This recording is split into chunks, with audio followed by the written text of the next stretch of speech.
So yun, tuloy natin mga kabady. Naputol yung video natin.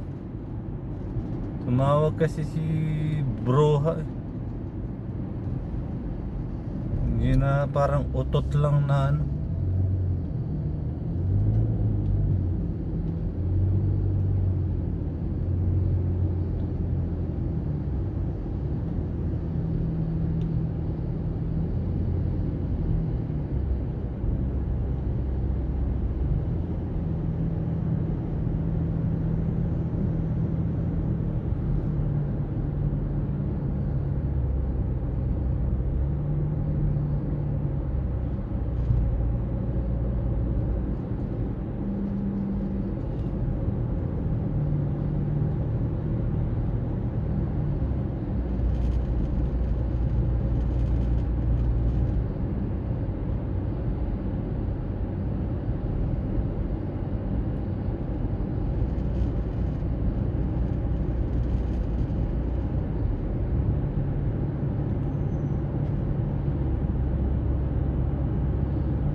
Ito mga kabady, dito na lang, buti na lang hindi siya matraffic dito mga kabady oh. Doon lang nagsisiksikan talaga pag sa exitan talaga mga ka-everybody. Hindi ko alam kung ano, kasi ginakamkam kasi yung ano.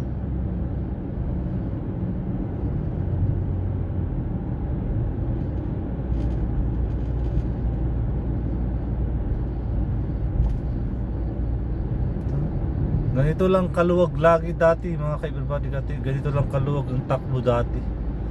100 patakbo.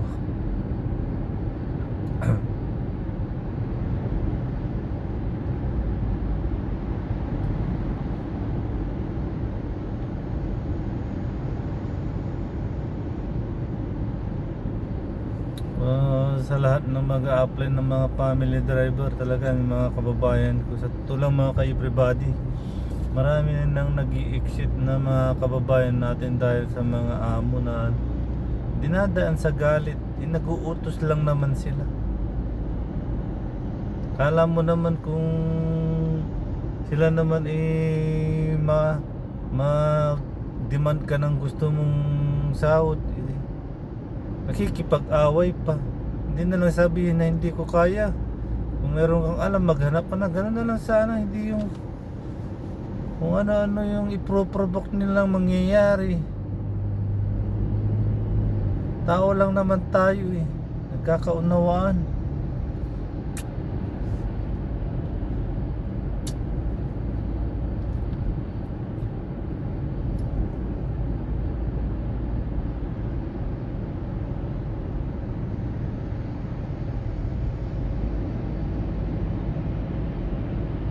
Kamusit ba? Musit pero okay lang. Dan na lang natin sa tawa mga kabady. Mahalaga, andyan si Lord na ginagabayan tayo, binibigyan tayo ng malakas na pangatawan. Mahalaga, sahod.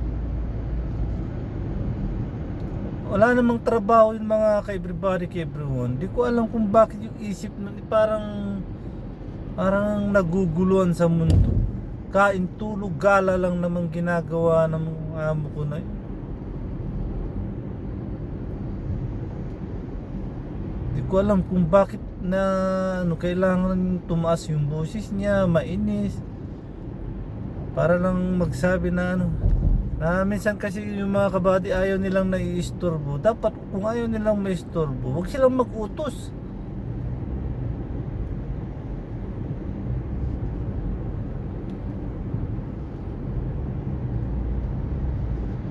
Saka lang sila mag-utos pag walang ginagawa. Total, wala namang ginagawa talaga yung mga ka-everybody, ka-everyone.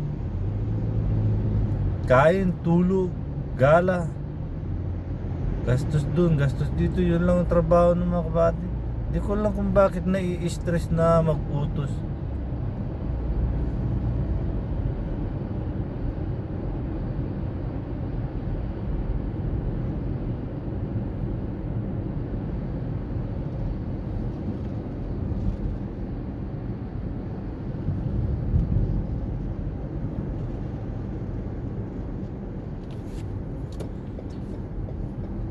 na lang magaan.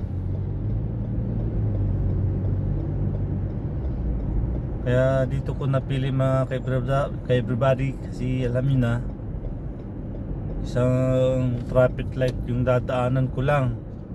Kung bumalik ako doon, di ba nakita nyo, isa, dalawa, tatlo o apat. Sa akin dalawa lang, yun doon sa may crossing. Tapos wala na, diretso na.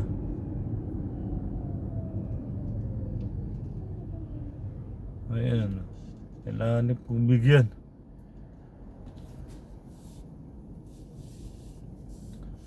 Yung magkakamali mga kabady, kailangan nilang mag-cross dito. Pwede naman silang kumanan dumiretso, doon na lang sila mag-U-turn sa traffic light. Diba mga kabady? Pero hindi tayo pare-pares ng isip.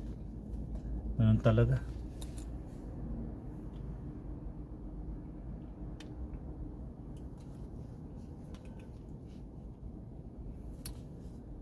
Daan daw ako sa family house. Daan daw ako sa family house kasi nandoon nagsasalita, tatsabsab yung bunganga ng hamok ko na yun. Kumakain. Gumaganon. Wagas. Nakaka-stress. Mag-utos lang pagalit na. Mag-uutos lang magalit pa. Pinagtiyagaan ko na lang kasi, pero hanggang ngayon ganun pa rin.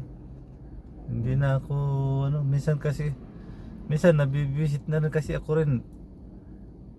Parang nakakasawa kasi nagsasalita siya ngayon tapos mag-iiba. Iba yung utos. Iba yung utos niya. Ang bilis magpalit ng isip.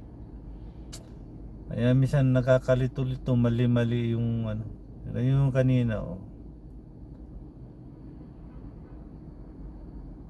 and then and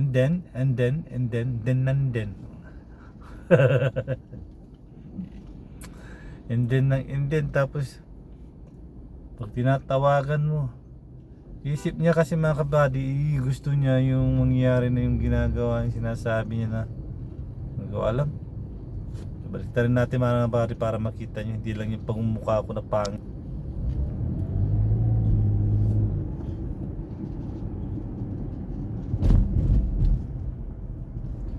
Yan, baliktad rin natin mga kabady para makita niyo. Makikita niyo ang harapan at dinadaanan. Dito na ako mga kabady, di ba? Alam niyo yung daan dito mga kabady, ikot-ikot lang. Doon ako dumaan sa kabila kanina. Tapos umikot lang ako. Inikot ko lang. Tapos ngayon sabi niya daan daw ako dito.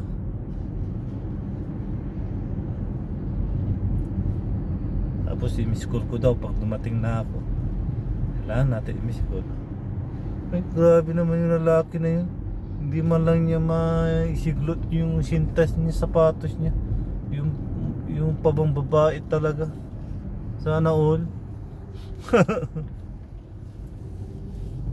Nakakamusit. Nandito na ako mga kabady. Dito na ako sa family house ni Bruno. So yun mga kabady, nandito na itong bahay na to. Sana kita nyo. So yun mga ka-everybody, nandito na ako. So hanggang sa sunod ulit na utos, diba? So God bless you and bye bye. Put God first. Alagaan nyo sarili nyo, magdasal kayo para si Lord hindi tayo pabayaan, lagi niya tayong bantayan. So bye bye, I love you all.